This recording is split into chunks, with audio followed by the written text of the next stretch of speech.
que fala pela liderança do PSOL. Por gentileza, deputado, Vossa Excelência tem a palavra. Bom dia a todos e a todas. Magníficos, magníficas. É uma honra, na condição de professor, há quase 40 anos, dos meus 58 anos de idade, 34, quase 35 dos quais dedicado à Universidade Pública Federal. Uma honra me dirigir a todos para expressar a minha preocupação com o futuro das universidades brasileiras. Vivemos um momento difícil do país. E se pensarmos em termos de um período histórico marcado pela agenda de Washington, do consenso de Washington, aquilo que ficou conhecido como a globalização neoliberal, a qual o Brasil se inseriu de forma subalterna, aprofundando a dependência econômica, científica e cultural, em certo sentido,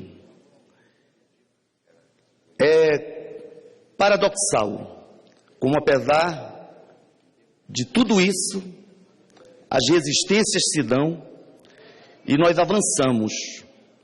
E é importante reconhecer os avanços para perceber quantos passos poderíamos ter dado, além dos que demos, se o nosso projeto de desenvolvimento fosse baseado num pensamento civilizatório diferente do atual, ao qual estamos submetidos, onde tudo se resume ao lucro das grandes corporações, do grande capital financeiro e o principal, que é a vida, a dignidade, a justiça social, a democracia, os valores culturais, identitários de uma nação e a produção técnico-científica como afirmação da soberania do nosso país. Se esses fossem os valores, nós teríamos dado os passos muito além dos que damos. Então, há algumas desinformações divulgadas, entre elas, de que nós somos um país atrasado. Podíamos ser mais avançados.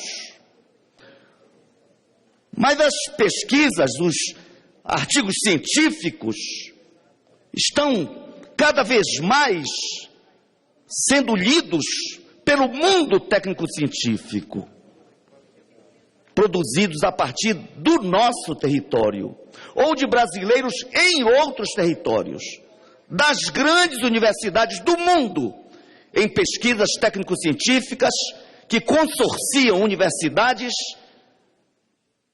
e cientistas de vários países.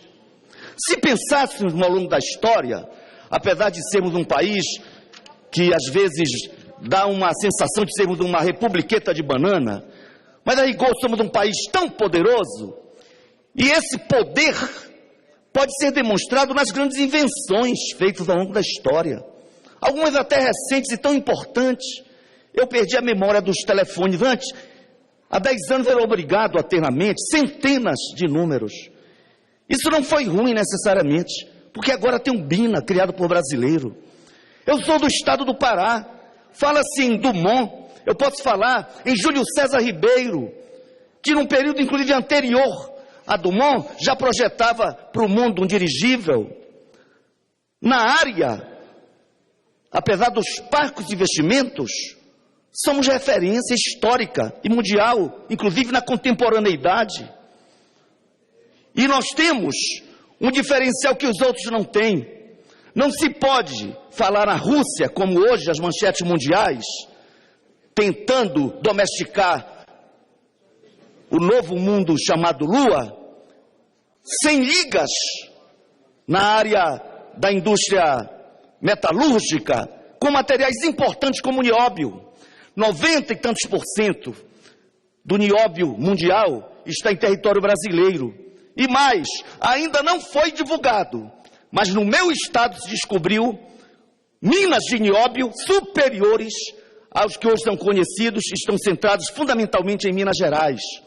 Então, se nós quisermos falar, permite, presidente, a aeronáutica, devemos investir nisso, mas sabemos que já há muito sendo estudado, como se pensarmos na astronomia. Aqui se debateu o investimento do Brasil, por exemplo, no grande projeto de astronomia, tendo aqui a América Latina e o Chile como base, super telescópios. Aí teve gente babaca que dizia: o Brasil não pode dar dinheiro para outros países, sem entender o que esta área técnico-científica move em termos de produção de conhecimento e de formação de tecnologias para os países envolvidos.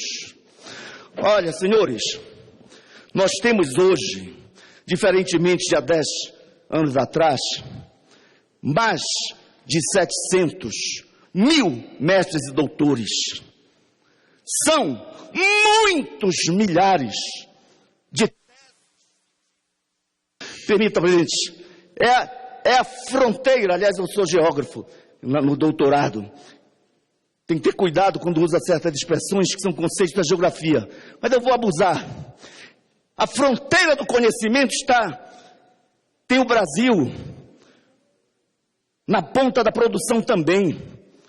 Agora é verdade, se nós temos a USP como a mais importante universidade em termos de produção científica e tecnológica da América Latina, a número 1 entre as 1000 universidades do mundo, temos em torno de 22 no último levantamento. É pouco para nós. Cita-se muito Coreia, Espanha e outros países que têm investido mais, e é isso que é necessário. Infelizmente, muitos arrotam compromisso com a educação, mas eu quero dizer, e eu concluo com isso para não abusar, estou muito preocupado. Só para concluir, eu assumi essa tribuna no passado, como deputado educador de um partido de oposição. Se a gente não consegue mudar certas políticas, pelo menos o direito de bradar em nome da cidadania brasileira e das universidades brasileiras. Pelo menos bater na mesa para chamar atenção e dizer: inadmissível os cortes nos recursos da educação, como tem ocorrido.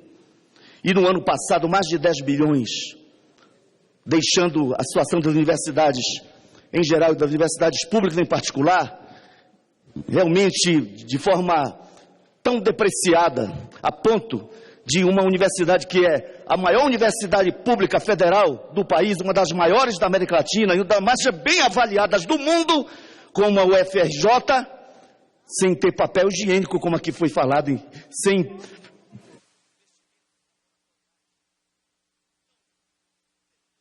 Com esse raciocínio. Eu quero dizer que foi com tristeza e felicidade antes que eu anunciei a posse do Renato Giannini, e com tristeza quando vi ceder aos cortes na linha do ajuste fiscal proposto pelo Levi. E me entristece que essa política prevaleça, apesar de um governo, de um partido com a história do PT, hoje negada, com tantos escândalos, mas com uma história ligada à inteligência brasileira, isso é inquestionável. Agora, o que se apresenta como pauta nessa ponte para o futuro é um desafio para os reitores, para os educadores brasileiros, para os pesquisadores.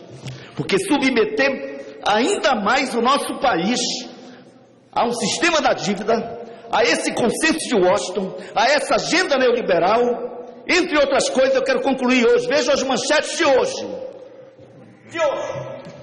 Entre outras coisas, vou concluir.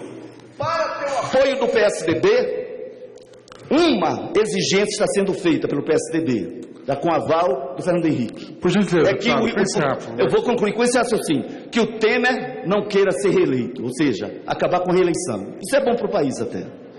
Mas a outra, entre outros pontos, é a desvinculação de receitas da União dos Estados e Municípios. Sabe o que significa?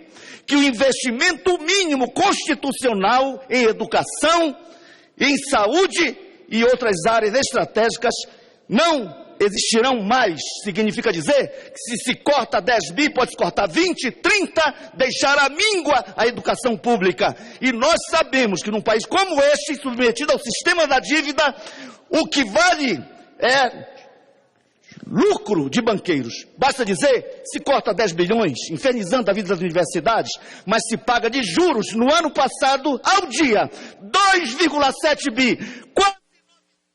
Muito obrigado, deputado. Obrigado pela sua...